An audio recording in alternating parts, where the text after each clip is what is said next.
السلام عليكم ورحمة الله وبركاته. أهلا بكم.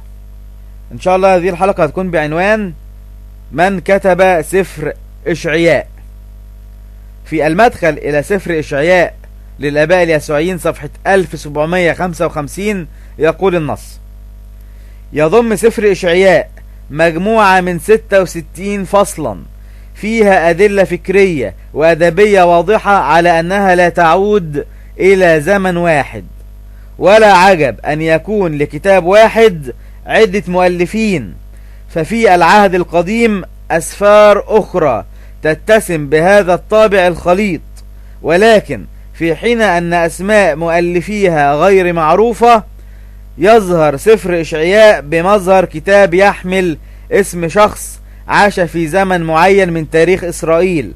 وأوضح دليل على تعدد المؤلفين يظهر في مطلع الفصل 40، حيث يبدأ مؤلف يقال له سفر إشعياء الثاني، فبدون أي تمهيد نرى أنفسنا منقولين من القرن الثامن إلى حقبة الجلاء في القرن السادس، ولم يعد يذكر اسم إشعياء.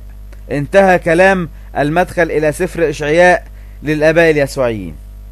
الكلام دوت معناه إيه؟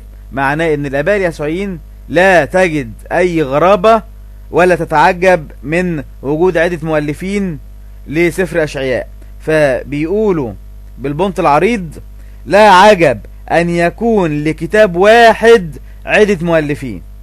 يعني اللي كتب سفر إشعياء عدة مؤلفين.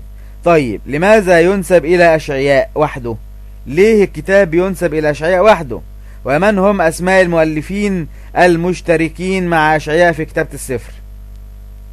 لابد أن يذكر الآباء اليسوعيين أسماء المؤلفين الذين اشتركوا مع إشعياء في كتابة هذا السفر.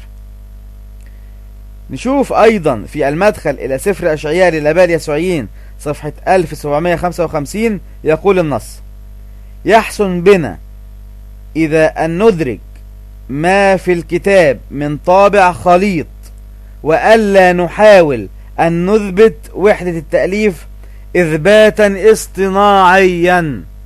انتهى كلام المدخل إلى سفر إشعياء للآباء اليسوعيين. يعني ايه الكلام ده؟ يعني مش ممكن أبدا إن حد يقول إن سفر إشعياء كتبه إشعياء لوحده، وإلا إن ده هيكون اسمه إثبات اصطناعي باطل. ما ينفعش إن احنا نقول بالعافية يعني إن دوت اللي كتبه إشعياء. يبقى الآباء اليسوعيين بتنفي أن يكون كاتب سفر إشعياء هو إشعياء وحده.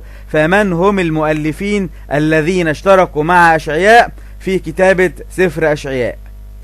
إن شاء الله تكون الفكرة وضحت. نستودعكم الله، والسلام عليكم ورحمة الله وبركاته.